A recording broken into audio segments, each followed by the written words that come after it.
What is up, everybody? Alex106 here. Welcome back to the channel. Today, I thought I would just do a quick video on the state of my live rig. I've played a few shows over the past couple months, and I have been playing the same rig for all of them. And I even did, I did some house music sets solo by myself, and then I did a techno set with Trovarsi, and I wanted to make sure that I had the same layout for both, so it would be a lot easier to travel, because these were travel gigs. So for the house music stuff, I used these synths, but then for the techno set, I just took these out. That was like pretty much the only difference. For the house music and solo stuff, I wanted to play some of my own tracks.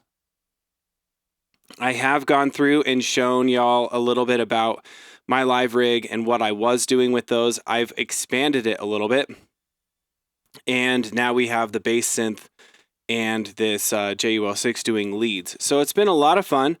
And I just thought I'd give you some insight into what I'm doing. Hopefully it inspires you a little bit, but into playing live. So yeah, we're just going to dive into it and see how it goes. I haven't really practiced with this today. I haven't really turned it on too much. So we're just going to kind of see how it goes. So the very first thing is over here in Bitwig, we can see this is my mixer, and I basically have the modular stuff all labeled here. So these, I say stereo 1, 2, we'll talk about those in a second. These are all assimilator. And then over here, these are the stems for tracks I'm playing. I've got audio tracks here, so you can see kick, drums. This is the rest of drums, so kick, the rest of drums, synths, some vocal samples. Usually that's going to be one on that channel. What's on that channel? This one labeled 2600 is bass recordings. Or actually, no, it's not. This one labeled 2600 is literally just an FM4, just doing sine wave stuff. So this is just really simple bassline stuff. Why it's called 2600 is I like to use my ARP 2600 or the 2600M from Korg for my bass when I'm local. For this role, but it's kind of silly because it's just mostly like filtered out sine wave-ish stuff. So I just decided to put a synth in there to do that. And then like on Bitwig. And then this one is labeled Pro 3 because it's usually playing the Pro 3, but it's actually the IK Multimedia Uno Synth Pro. I have not renamed it. I should have. And then this one is the JUL6, obviously. This last one is just an audio bass thing. And the reason I don't have that on a hybrid track is because I'm using a external synth with program changes, and it just doesn't work as well to do the hybrid tracks there, or I just honestly haven't messed with it. It's one song, and it's mixed pretty well, so I just leave it over there. But yeah, so that's pretty much it. You can see here, I do have an audio clip on this one and down here. That way I can play some audio clips during the set that are on the same channel as something, in the rack. So if I'm not using an assimilator channel for it, I'll use an audio clip. I want to get more into doing that, but this is just as far as I got with this one. So basically in the modular, I've got 8 channels of drums in this assimilator over here, and I'm literally just going mono out into the ES9. That's how we're getting into the computer to mix. Just a mono out. So we've got, if I turn that channel up, I didn't turn the right channel up. One sec. Let's fix all this so I don't mess it up later. Okay. Turn that channel up. Kick. Maybe. Can we hear it, please? Got a kick drum. There we go. Secondary kick drum. And you can hear I've got like these bit depth reduced, and I've got some aliasing on them, so they kind of sound like the 2600. Or not 2600, the 1200. So many numbers in the synth game. Then we've got claps. Then we've got a like shaker kind of thing. And then we've just got these effects. And that one's already playing. There we go. So these are just effects that can be like rhythmically gone through. And then as you can see in the assimilator, both of them, I have them labeled as 1. 1 is going to match up with Metron Memory 1. And so when I start out, I have it clocked. I have the master channel here. I just have a hardware CV clock out on Bitwig. And so now when I start the clock over here, What would you like to do with money we start it over here. So normally what I would do is I would mute this guy and just let this guy play a little bit, right? And now you can see I've got the sends on this controller. And then with these guys, I've got these running into a simulator.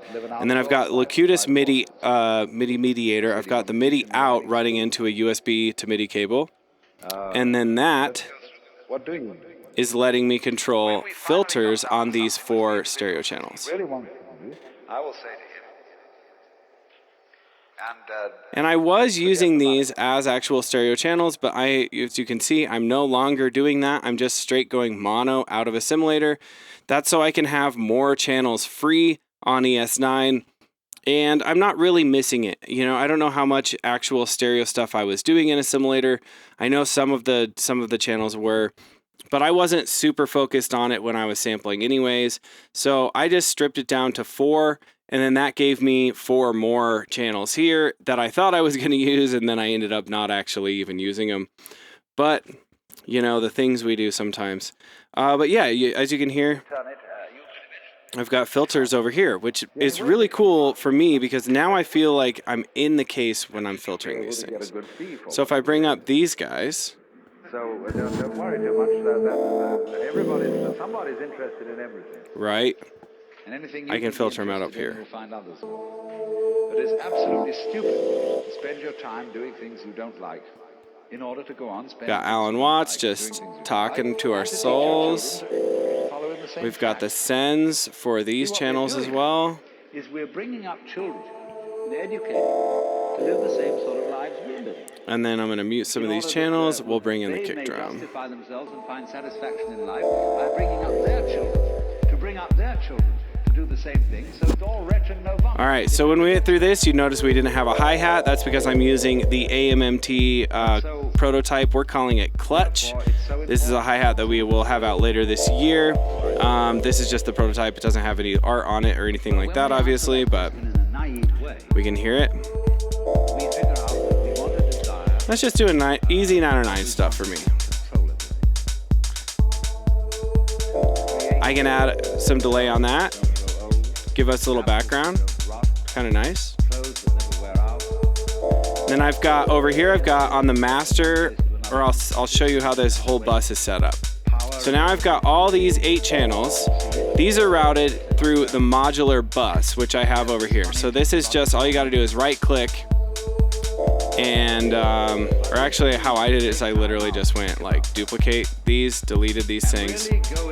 But yeah, you got to just make a bus track or a return track here, and then I'm just sending the modular, all the modular stuff to this bus. The reason I'm doing that is because then on this bus I have a high pass filter, a low pass filter, and then I also have a delay and a reverb. So let's bring in the other stuff. Here's a bass line from Pizza.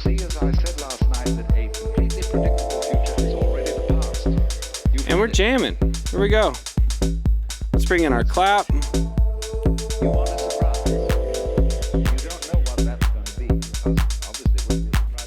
All right. So as I've mentioned before, I like to play one song in the modular, then one song on the computer, and then go back. So to explain that a little further, all these stems, those are going through a bus that I called tracks, right? And so now when we go through, we can see this guy, I have the exact same setup on here. So let's play a little bit more on the modular track.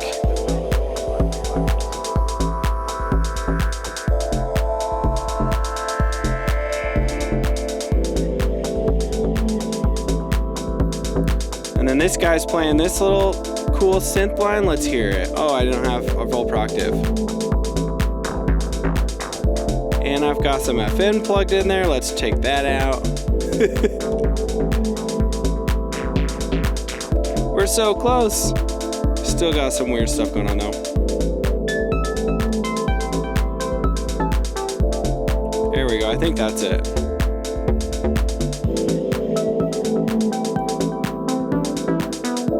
There we go.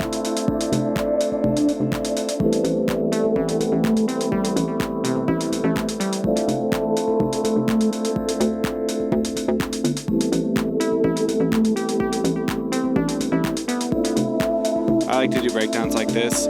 Take out everything, put some reverb on it, filter it out, take out the lead, bring everything in. So that's just a little drop that I might do to get out of the lead part. But you can get real like emotional, right? When you take everything out and just like put in a lead that just has like a nice call and response, like.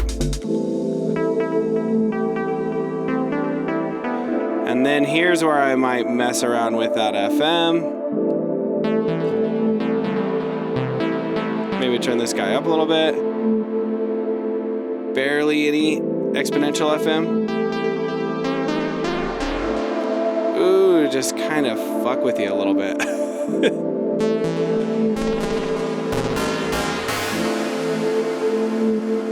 Bring it all in. Up in octaves, just kind of mess around with it. All right, we've gone 10 minutes. We haven't even gone to the next song yet. Sorry, just like jamming. So what we're gonna do now is we're gonna mix into the other song. So what I'm gonna do is I'm just gonna take out the bass.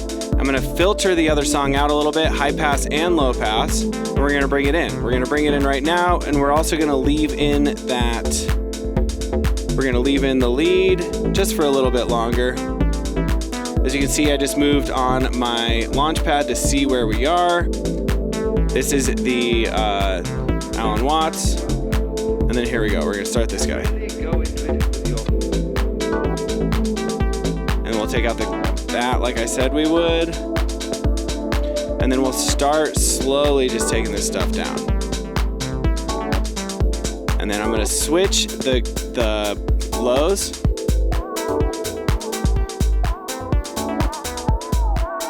All right, next track is coming in.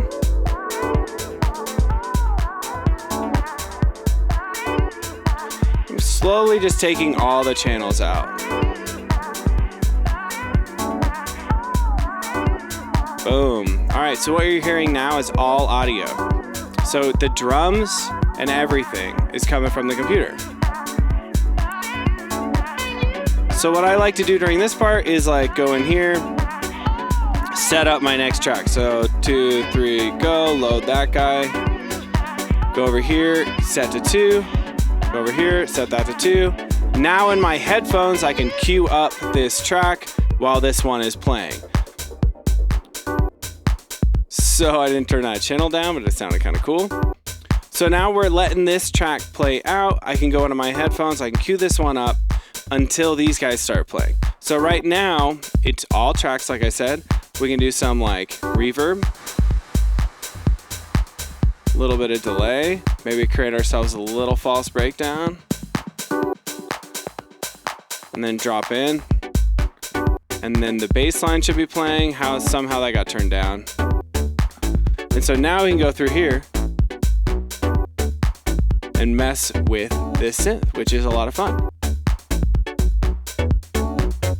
That gives us something to do. And it also, just like keeps the synth part of my set alive. Like I really wanted, like when I was doing it with just nothing playing, it was fine, but I just always want to be touching and playing stuff. And so this is helpful. There are no sequences playing on this synth itself, no sequences playing over here. It's all MIDI information. So you can see this is the bass line. And then over here, we're about to get to a lead, are we? Yeah, so we're about to get to the lead here. So and these all have program changes as well. So they're playing presets, which is sick. And then this is the hands up part. But we can also fuck with the synth a little bit to help with the build, right? Add a little reverb.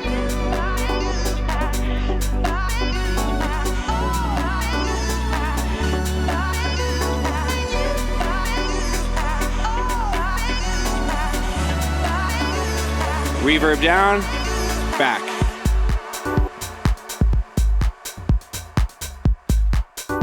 So super fun just to have both of these here. This being able to do the leads, being able to mess around with it. When we get to the next track, I'm going to show you what's going on there, and how we have a little bit more fun with these synths. But I'm just going to let this play through for a second because I enjoy it. So right now, this will come back in. Sometimes I'll do a little bit of like reverb here, like bring over the effects. You know, just fun stuff.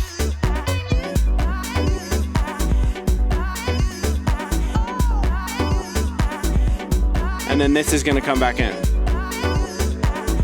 So might want to turn this stuff down a little bit so it starts at a good spot. And then again, as this builds, I'm going to add some master reverb.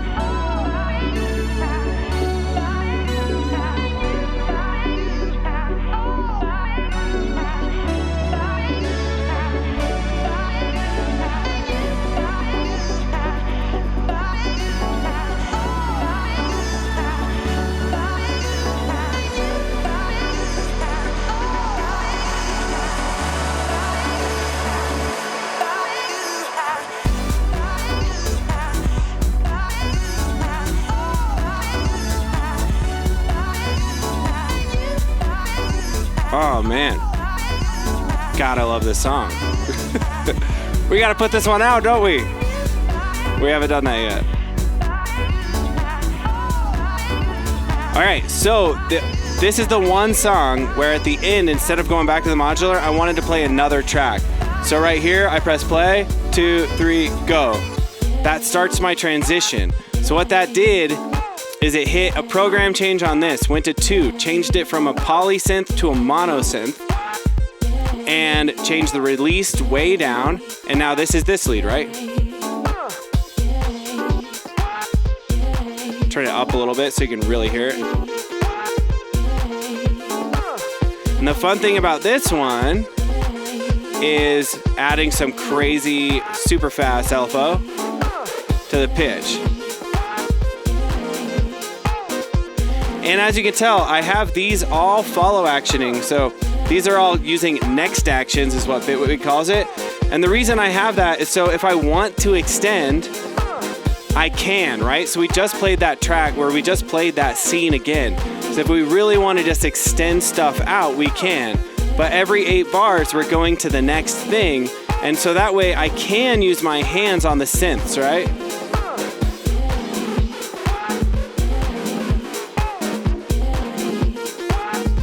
And then we do some big ol' LFOs. Boom. Into the bass.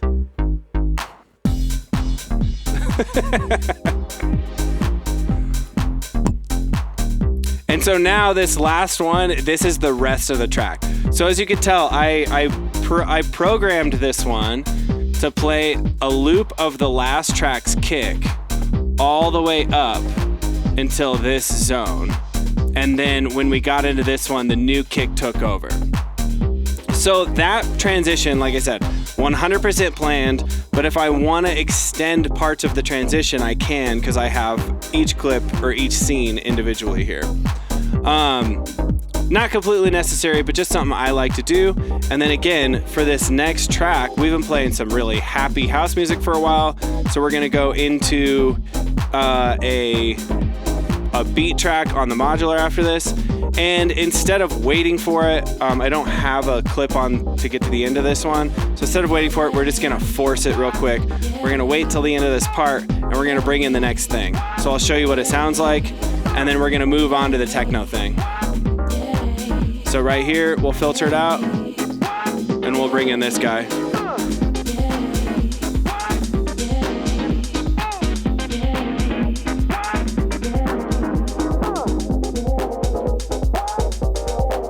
We'll just filter it all the way out and hit a scene that's not there. And there we go. So this is the next track. And now, yet again, we are all on the modular. Nothing happening from the computer until we hit this clip here, which I guess I already hit. And I did mess this up, so it's not really in tune yet anymore. So I have to fix that. But you get the idea, right?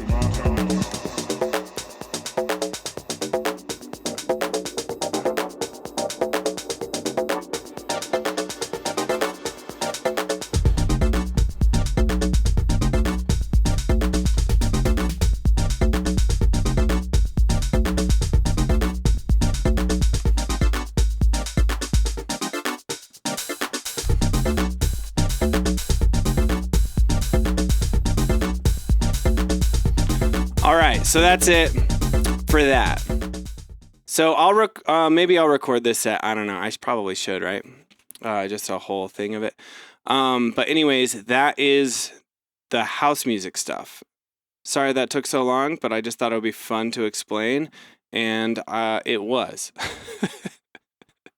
So now we're gonna go open this one. This is my, oh wait, is this the right one? This is the wrong one, sorry. Let me open the correct file here.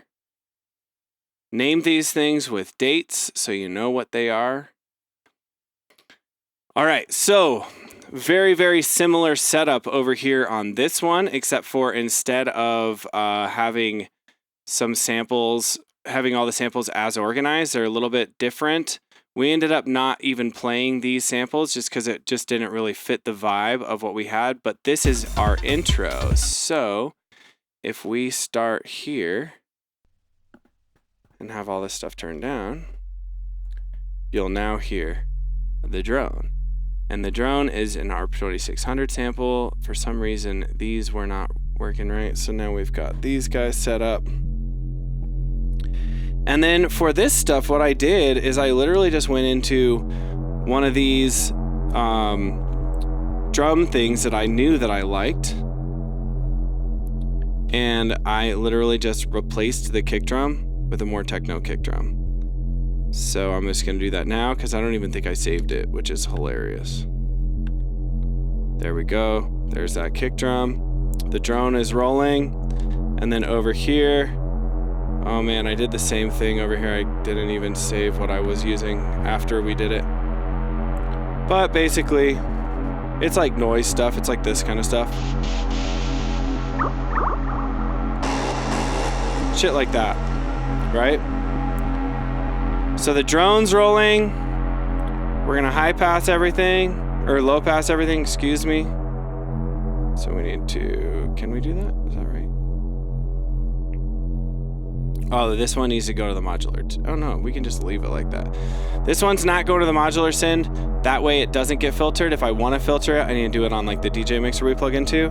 The reason I did that is so I can filter out the instruments around it. So we're gonna do a kick drum with a pattern like this.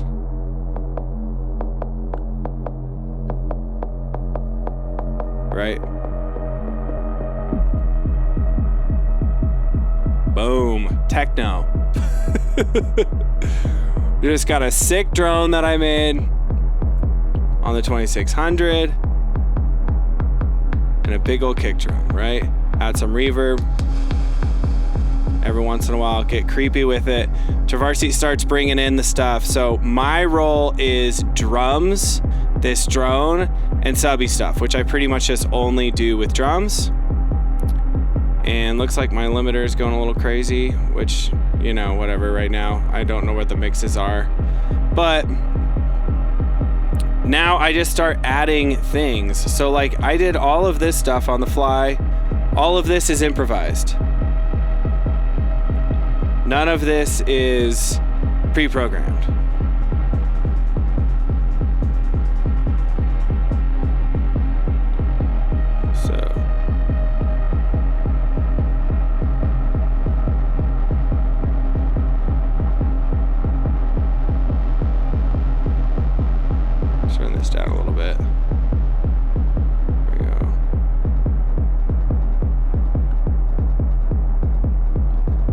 happening here?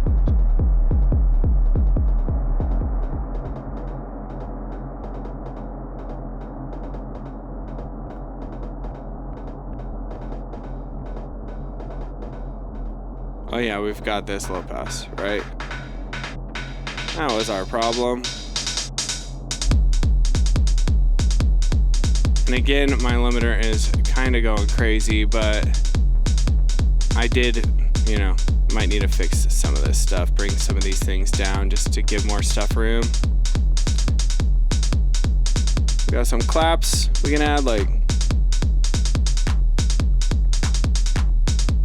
right? And then maybe for something here, I might just do something weird with the pizza. So do something like this, and then do a 7-step pattern with the CV as well. Do some recording, and then this guy, keep it nice and short, and then really get some FM stuff going.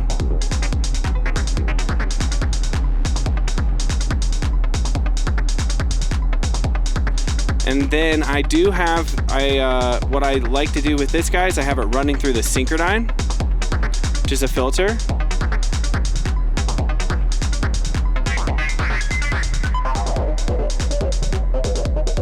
So it's a low pass right now. I'll switch it to band pass. And then messing with this stuff.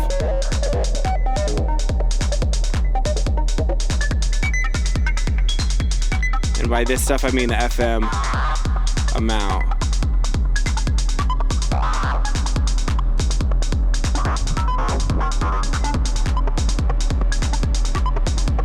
There we go. Mute the kick. Add a 4 on the floor instead. Reverb. High pass.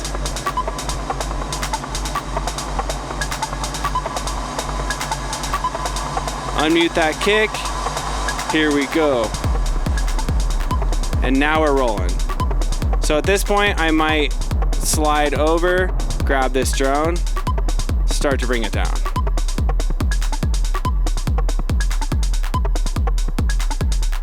All right, did I get this pattern length the way I wanted? I did not. So we're gonna go 1, 2, 3, 4, 7.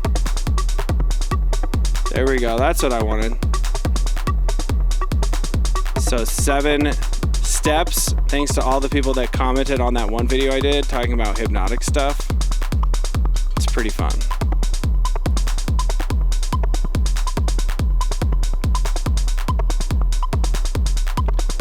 And then my job is to just keep it minimal, rock the drums, and just mess with the energy. So that's it. I hope this gave you some insight on to how I'm using my rig. Like I said, I don't use these guys for the techno stuff. It's just all modular and improvisation. Let's go. So yeah, if you like the video, please like and subscribe, and we will see you all next time. Thanks a lot. Peace.